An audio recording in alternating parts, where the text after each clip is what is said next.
Hello guys, in this video I am going to show you how to personalize your account in the Vinted application. But first I just want to mention, don't forget to subscribe to my channel, because at 10,000 subscribers I am going to show you my whole YouTube revenue statistics and growth strategy, as well as how to make money online. Let's jump into it. First of all, open the application on your phone. And then click on the profile button at the bottom of the page on the right.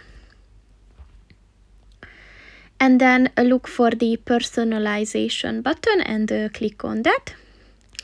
And this function is good because you can select the categories and sizes that you want to see in your feed.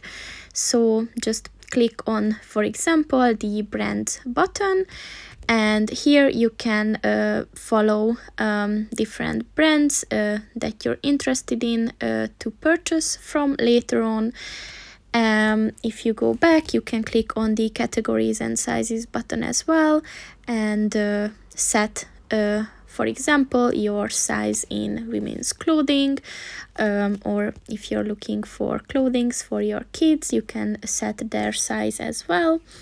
And lastly, here are the members that you're following, so you get to see that as well.